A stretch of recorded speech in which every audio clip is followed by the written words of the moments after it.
Assalamualaikum warahmatullahi wabarakatuh. Waalaikumsalam warahmatullahi Bismillah, wabarakatuh. alhamdulillah, assalatu wassalamu ala rasulillah wa ala alihi wa sahbihi wa mawalah amma ba'du. Alhamdulillah, saya sangat senang sekali bisa berkesempatan untuk hadir di sini menemani dua narasumber kita pada hari ini. Tentunya hari ini akan ada topik yang sangat menarik untuk dibahas. Penasaran nggak?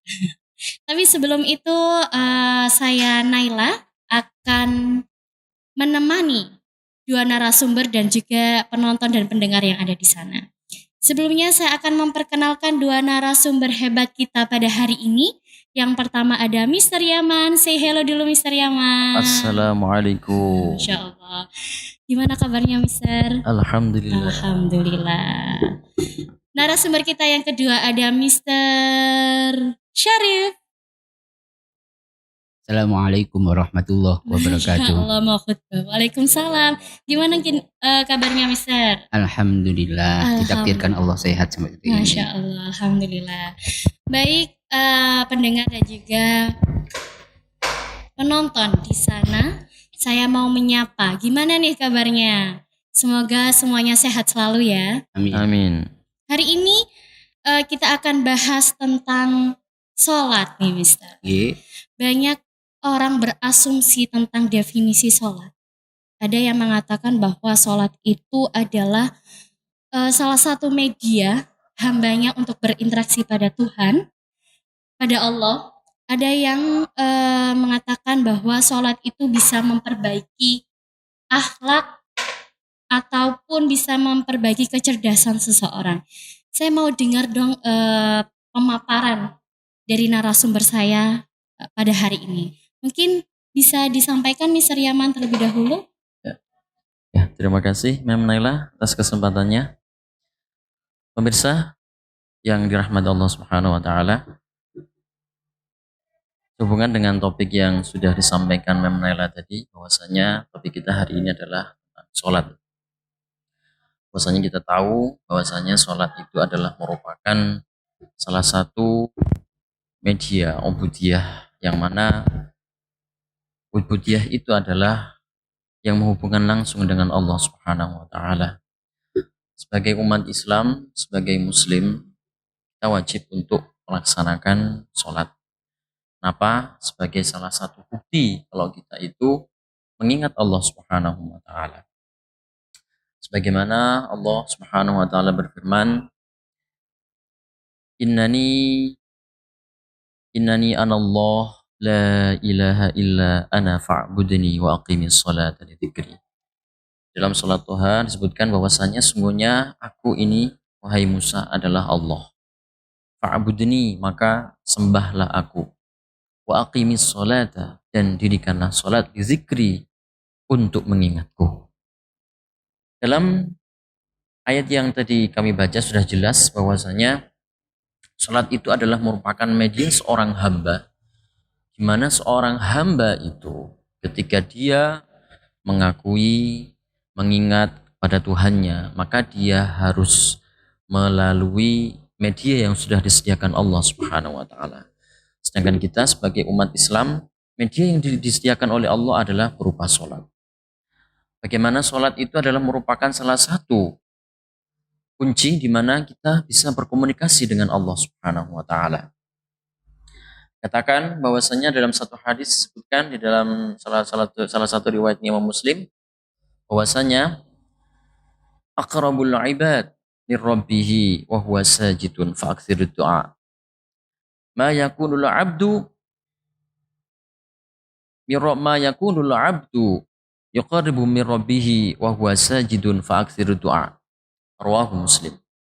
Bahwasanya dikatakan di situ ketika seorang hamba itu mendekatkan dirinya kepada Rabb-nya, kepada Tuhannya, maka disitulah dia adalah dalam posisi dalam keadaan sujud. Dan di dalam sujud itu tentu saja kalau kita sebagai umat Islam adalah di mana saat kita sedang melakukan sholat. Maka perintahnya di situ jelas, fa'aktsir doa, maka perbanyaklah doa. Kenapa? Karena di saat posisi seorang hamba itu sedang sujud, itu adalah sedang dekat-dekatnya dengan Tuhannya. Maka tentu dalam keadaan seperti itu Rasulullah SAW memberitakan tentang kepada kita tentang perintah untuk memperbanyak doa karena posisi itu sangat dekat dengan Allah Subhanahu wa taala. Dan tentu saja salat ini adalah merupakan salah satu media di mana media ini adalah merupakan wasilah atau fasilitas di mana itu nantinya akan membuat seseorang itu menjadi lebih baik. Artinya apa? Artinya yang mana sebelumnya orang itu mudah untuk melakukan hal-hal yang tidak diridhoi Allah, maka dengan sholat itu akan dengan sendirinya selama dia istiqomah melakukan sholat dengan baik, melakukan sholat sebagaimana mestinya dengan syarat dan rukunnya, insya Allah itu akan mampu mencegah seseorang itu untuk melakukan perbuatan yang fahsya dan mungkar. Sebagaimana Allah bersabda di dalam surah Al-Ankabut ayat 39, "Utslu ma uhiya ilaika minal kitab wa aqimis shalah innas sholata tanha 'anil fahsya'i wal munkar wa la dzikrullahi akbar wallahu ya'lamu ma tasna'un." Bahwasanya Allah merintahkan kita dalam surat Al-Ankabut itu, "Utslu ma uhiya ilaika minal kitab." Bacalah sebagian daripada wahyu yang kami wahyukan dalam kitab itu yaitu Al-Qur'an, wa aqimis shalah, dan dirikanlah salat. Dan Allah menegaskan di situ, kenapa kita harus mendirikan salat? Innas sholata tanha 'anil fahsya. Sungguhnya salat itu mampu untuk mencegah seseorang dari perbuatan yang keji. Ya. Di dalam kaidah bahasa Arab, fahsya atau fahisyah itulah merupakan sesuatu perbuatan yang mana perbuatan keji itu merugikan dirinya sendiri. Ya. Beda dengan mungkar. Dalam ayat tersebut, inna sholata tanha 'anil fahsya'i wal munkar. Jadi fahsya itu di dalam bahasa Arab adalah merupakan keji yang akibatnya itu yang diperoleh atau yang diakibatkan dari perbuatannya sendiri. Artinya subjek itu sendiri yang akan bisa merasakan perbuatan itu. Beda dengan mungkar. Kalau mungkar itu adalah sesuatu perbuatan yang perbuatan itu selain merugikan dia dan juga merugikan orang lain. Nah, beda fahsya sama mungkar. Kalau yang jelas mungkar pasti hubungannya dengan orang lain, pembunuhan, perampokan dan lain sebagainya. Maka dari itu secara jelas Allah menjelaskan bahwasanya sholat itu adalah satu media yang mampu untuk mencegah daripada perbuatan yang keji dan mungkar. Wala dzikrullahi akbar, dan mengingat Allah adalah sesuatu yang amat luar biasa besar pahalanya. Wallahu ya'lamu ma tasnaun, dan Allah mengetahui atas apa yang kamu kerjakan. Sedikit itu, Laila, dari paparan kami tentang sholat. Jelas banget ya. Berarti benar ya Mister bahwa sholat itu sebagai media, salah satu media hambanya untuk berinteraksi pada Tuhannya. Oke, yang sudah disampaikan oleh Mister Yaman tentang anjuran sholat nih. Saya mau bertanya-tanya kepada narasumber saya yang kedua. Mister, kenapa sih umat muslim atau muslim itu dianjurkan untuk sholat? Harus melaksanakan sholat? Kalau pertanyaannya kenapa, berarti perlu ditelaah itu nggih. Iya. Dalam istilah kalau soal di sekolahan kami Minu Bujang itu ada kriteria C4, C5 dan C6. C4 itu kalau mengapa itu berarti perlu ditelaah. Dijawab dengan C4. Nggih. Jawab dengan C4, berarti kalau C4 harus diawali dari C1, C2, C3, larinya ke C4. Ngoten nggih.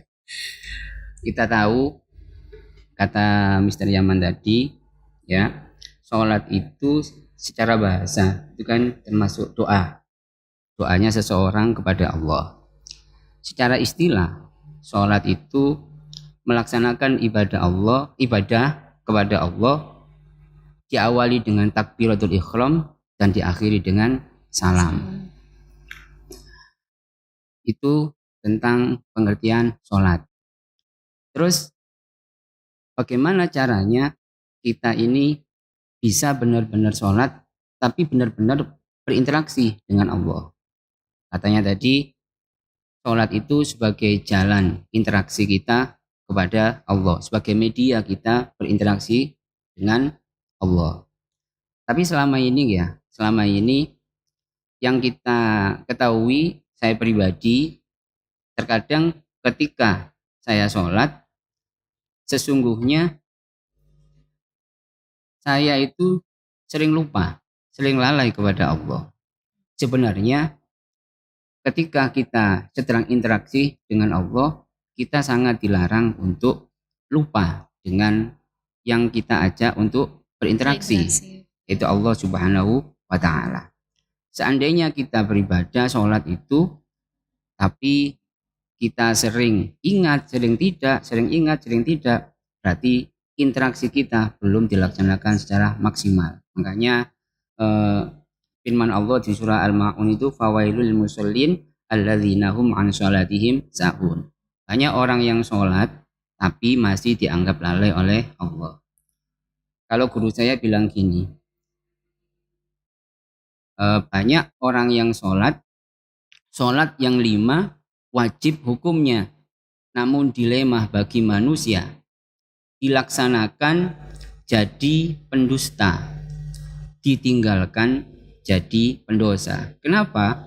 Karena ketika melaksanakan sholat, akal fikirnya, hatinya, yang bisa connect itu sebenarnya hati kita kepada Allah. Kalau hanya di lisan, kita sulit untuk melakukan konektivitas dengan Allah, ya kan? Kalau hati bisa sambung, merasakan getarannya, merasakan kedekatannya, itu lewat hati kita masing-masing. Itu.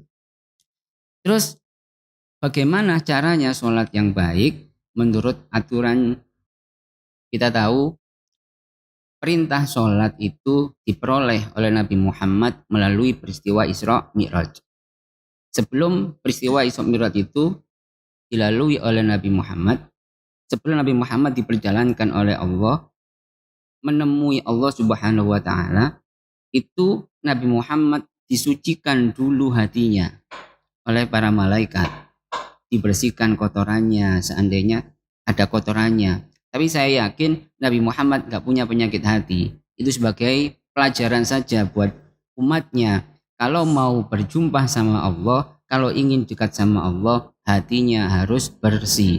Dan solusinya adalah dengan zikir hati. Itu dulu, ya.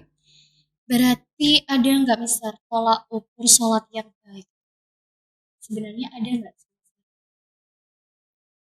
Ya mungkin Mister Yaman bisa menjawab. Oke, terima kasih. Tadi penjelasan yang luar biasa dari Mr. Syarif ya. Mudah-mudahan itu menjadi ilmu yang bisa kami terapkan secara pribadi. Jadi pertanyaannya adalah adakah tolak ukur? Ada sih tolak ukur sholat yang baik? Ya.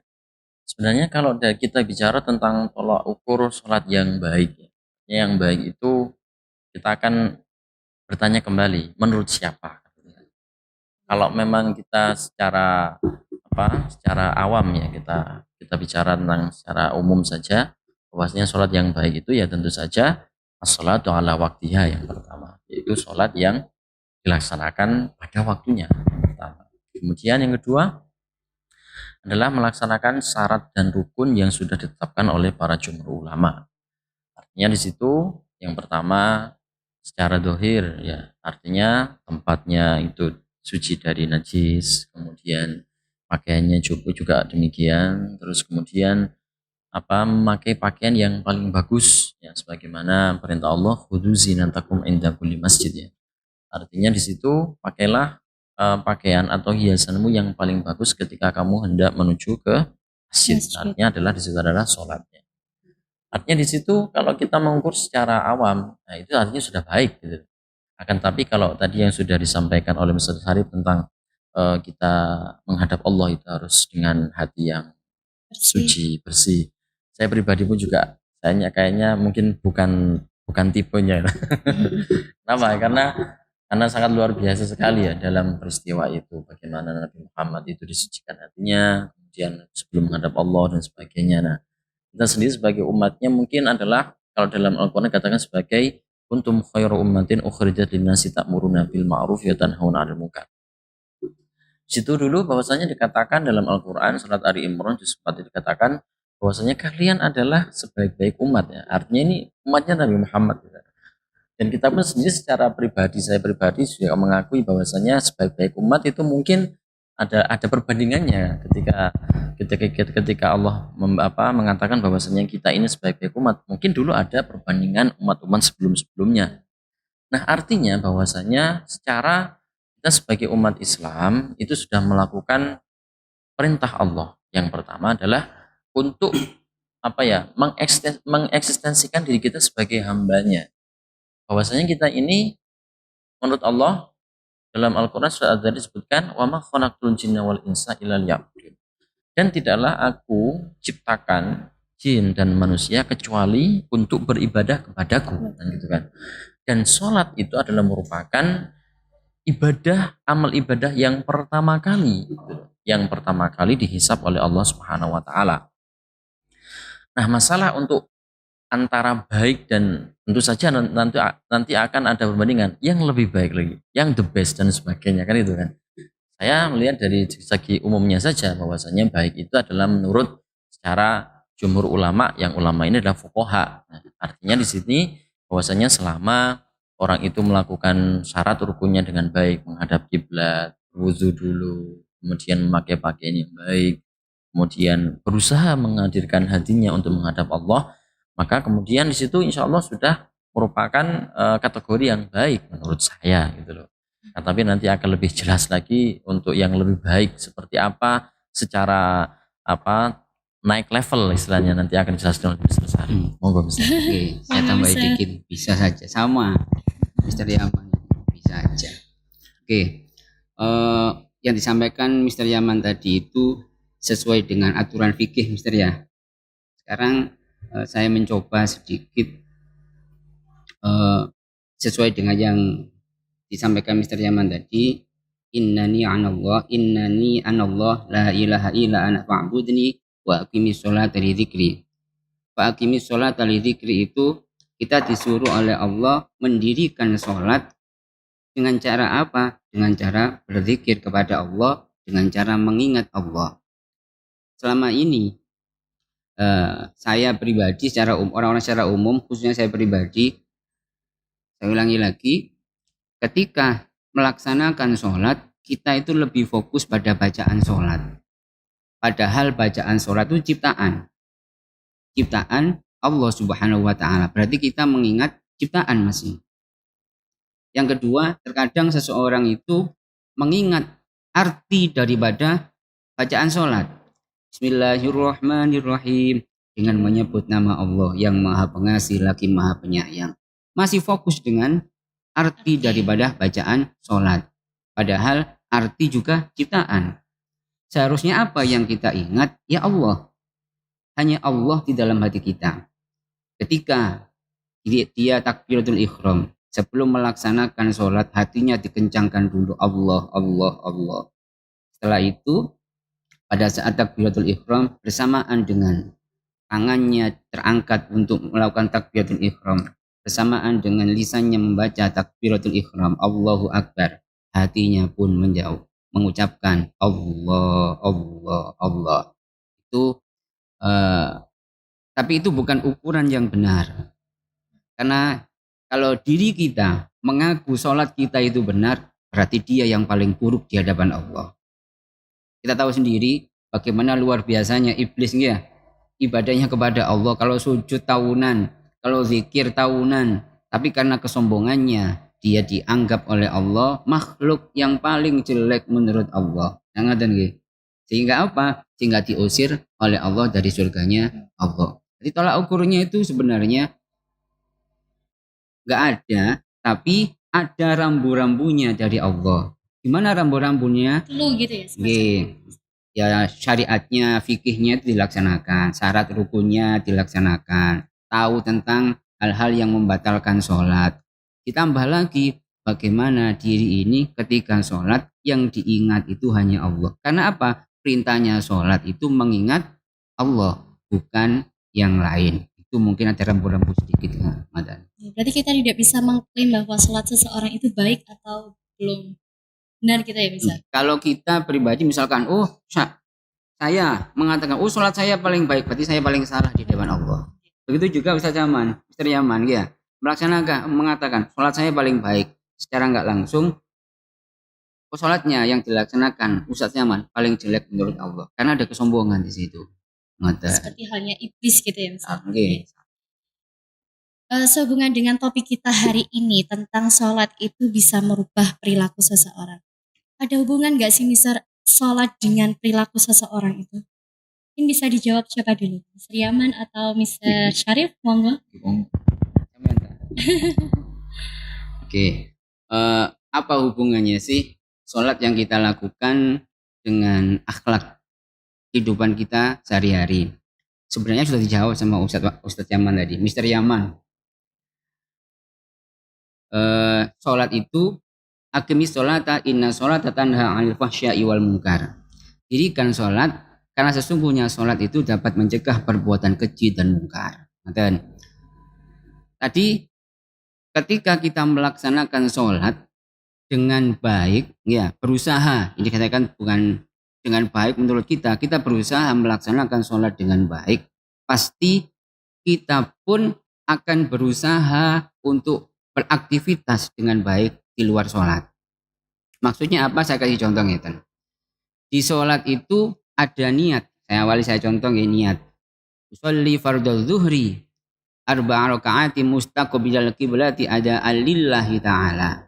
Sholat itu tujuannya kepada Allah. Itu pelajaran yang pertama. Ketika seseorang setiap aktivitasnya itu tujuannya, misalkan kita mau makan, tujuannya adalah Allah, maka kebaikan yang didapat. Bekerja misalkan, tujuannya, niatnya adalah Allah, apapun yang terjadi, kita tetap Allah yang dituju. Permasalahan apapun yang terjadi, pasti tetap Allah yang dituju. Nggak akan digubris permasalahan yang ada. Ketika kita tujuannya itu, misalkan lagi, kita mau bepergian ke masjid misalkan, ya. Kemudian ada perbedaan yang disampaikan oleh seseorang tentang mungkin penceramahnya dan sebagainya ketika di masjid itu. Tapi tujuan kita adalah Allah, kita tetap santai, gak mudah emosi, karena tujuannya kita adalah Allah. Jadi akhlak kita akan terjaga ketika kita bertujuan hanya untuk Allah. Bahkan kita pun sering menyebutkan di doa kita Mister ya, inna sholati wa nusuki wa mahyaya wa mamati lillahi rabbil alamin. Kita sering mengatakan, mengikrarkan bahwa sholatku katanya, ibadahku, hidupku dan matiku hanya untuk Allah. Jika itu dilakukan, maka seandainya diri ini dihina orang, dihujat orang, gak mudah untuk marah. Kenapa? Wes sudah menyatakan hidupku itu loh milik Allah. Dihujatnya sudah, yang penting kita tujuannya untuk Allah. Mati pun itu untuk Allah. Ibadahnya untuk Allah. Dianggap orang, oh ibadahmu jelek, ya gak masalah. Toh saya tujuannya Allah, bukan untuk yang lain. Oh kamu seandainya salah, ya monggo disalahkan. Yang penting tetap kita fokus hanya untuk Allah. Sehingga apa? Karena kita fokus untuk Allah, hidupnya untuk Allah, maka dalam keseharian pun akan berhati-hati. Anta abudallah ka'annaka tarahu fa illam takun tarahu wa innahu yaraka. Ketika kita melakukan ibadah, kita harus merasakan, meyakini bahwa diri ini sedang diawasi oleh Allah Subhanahu wa taala. Dan ketika kita sholat, itu kan proses interaksi kita kepada Allah kan ya. Sehingga apa? Pada saat sholat kita sudah merasa diawasi oleh Allah, kita awali dengan hati yang berzikir, merasa dekat, paling enggak merasakan kedekatan dengan Allah, maka di luar sholat pun ketika diterapkan seperti itu, hati selalu berzikir kepada Allah dan merasa diawasi oleh Allah, maka insya Allah aktivitasnya pun akan jadi baik.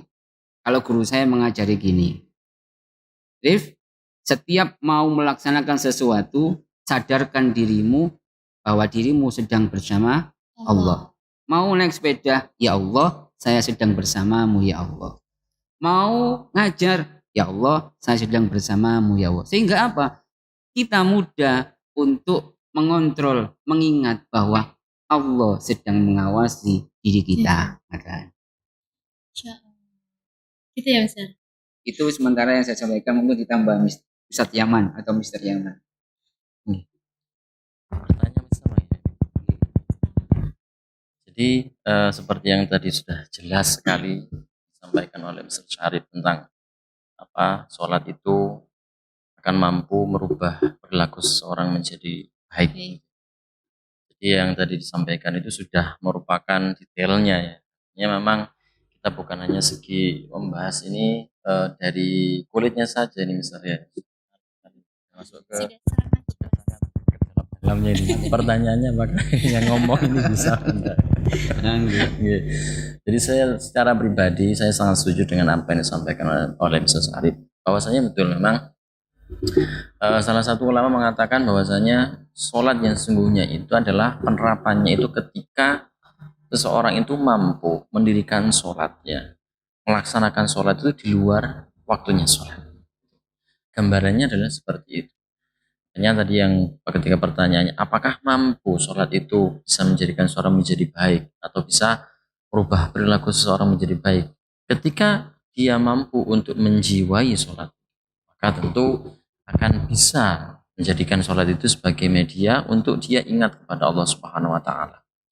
Manakala seseorang itu ingat kepada Allah, ya, ketika dia mau melakukan apa saja, otomatis dia akan berpikir, kira-kira ini Allah ridho atau tidak, apa yang saya lakukan ini. Ketika saya misalkan masuk ke Indomaret, kemudian nggak ada orang sama sekali, atau mungkin kamera CCTV-nya sedang berada mode off gitu ya, paling saya ngambil 1-2 itu nggak ada yang tahu gitu. Tapi kalau ketika seseorang itu menjiwai sholatnya itu, bahwasanya ketika dia sholat yang dia ingat hanya Allah Subhanahu wa Ta'ala, maka tentu saja ikrar itu bahwasanya Allah itu selalu bersama dengan dia. Allahumma ma'i, Allahu nadhiri, Allahu syahidi. Bahwasanya Allah itu bersamaku, Allah itu melihatku, Allah itu menyaksikanku. Artinya apa yang kita lakukan itu tidak lepas daripada apa yang menjadi pengawasan Allah Subhanahu wa Ta'ala.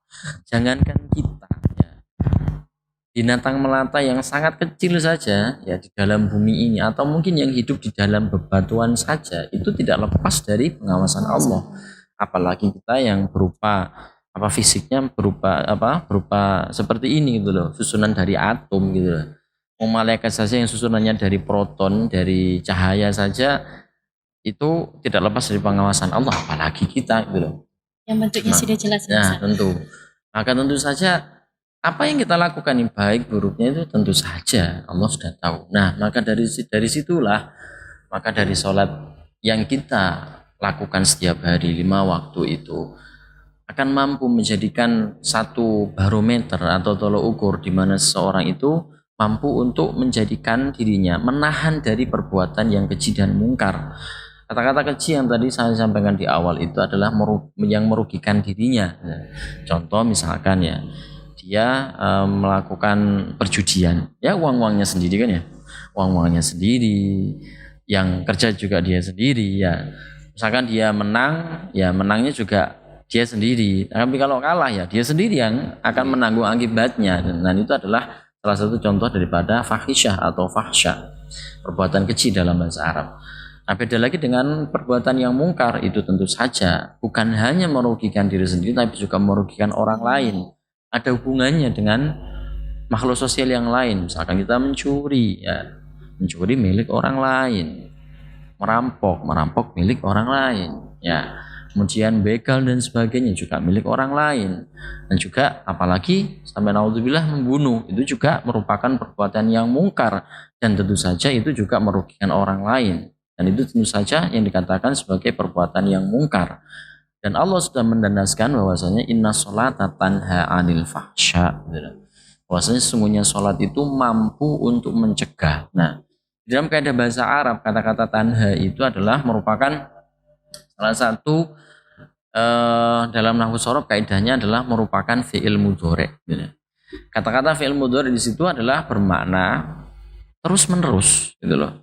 Ada makna istiqbal dan juga ada muqabbal. Artinya perbuatan itu dilakukan secara kontinu ya. Artinya sholat ini ya, misalkan sholat yang sekarang kita lakukan mungkin belum belum bisa mencegah, tapi kalau kita lakukan secara terus menerus ya, insya Allah itu akan menjadi tameng bagi diri kita atau bagi pelakunya untuk mencegah dari perbuatan yang keji dan mungkar. Sebagai salah satu contoh, dulu waktu ketika saya di pondok waktu itu diceritai kisah sama Pak Yai. Jadi pada waktu itu Pak Yai itu punya istri cantik misalnya, istrinya cantik misalnya. Nah, terus kemudian ada salah seorang santri ya, salah santri itu masuk pondok. Nah, ketika masuk pondok itu nggak pernah ketemu, nggak pernah bersua dengan punyainya, nggak tahu kalau dia itu punyainya. Nah, tiba-tiba santri itu jatuh cinta, sama Yai. sama punyainya. Sama punyainya jatuh cinta, karena punyainya cantik misalnya. Ya. Nah, pada waktu itu karena Pak Yai ini seorang wali dan seorang yang bijak, tidak serta merta kamu pulang diusir dan dari pondok, enggak seperti itu. Karena seorang wali dan ma'rifat tahu itu loh, oh santriku itu seperti ini. Akhirnya kemudian sama Pak Yai itu dikhususkan sama santri ini itu untuk sholat berjamaah selama 40 hari 40 malam sama Pak Yai. Jadi langsung sama Pak Yai di imam Pak Yai selama 40 hari. Dalam ceritanya seperti itu. Nah, ketika sudah 40 hari ya, ketika selama 40 hari itu 40 malam, kemudian ditanya sama Pak Yai, apakah kamu masih punya hasrat untuk mencintai wanita yang pernah kamu temui itu? Sudah tidak ada Yai, sudah tidak ada. Oh, kalau begitu sholat berjamaah ini adalah fadilah, salah satu fadilahnya adalah mencegah daripada perbuatan yang tidak baik. Tahukah kamu hai santri, bahwasanya siapa yang kamu cintai itu? Siapa Pak? Itulah punyai gitu. Jadi kisah itu, satu yang pertama hikmahnya adalah salat itu mampu mencegah seorang dari perbuatan yang fahsyat ya. Yang kedua, kemudian salat itu juga artinya merupakan media seseorang untuk bisa melunakkan hatinya, seperti itu. Monggo barangkali ditambahkan sama misal. Mungkin ada satu permasalahan yang muncul. Kalau ada yang muncul sekarang yang lagi ngetren itu ada istilah barcode ya. Kalau tangan yang pertemanan, tangan yang di silet itu termasuk fahsya ya, Mister ya. Terus ketika tangan yang dijilat-jilat itu kemudian di-share ke teman-temannya, berarti munculnya adalah mungkar karena juga merugikan orang lain. Mempengaruhi gitu ya. Oke, berarti ketika kita melakukan barcode itu sesungguhnya sholat kita baik menurut Allah Subhanahu wa Ta'ala. Masya Allah, seru sekali ya pembahasan kita hari ini. Pada intinya berarti perbaiki sholatmu maka Allah akan memperbaiki hidupmu gitu ya Mister. Sudah berapa menit Mister? Sudah banyak menit ya. 45 menit rasanya tidak cukup kita untuk membahas tentang sholat pada hari ini. Tapi karena waktunya sudah habis over, kita harus pamit undur diri. Terima kasih Mr. Yaman, Mr. Syarif sudah menemani saya hari ini. Semoga ibadah puasanya lancar. Amin. Semoga sehat selalu Mr. Terima kasih penonton dan juga pendengar dimanapun berada. Saya Naila, mohon pamit undur diri dan wassalamualaikum warahmatullahi wabarakatuh. Waalaikumsalam warahmatullahi wabarakatuh.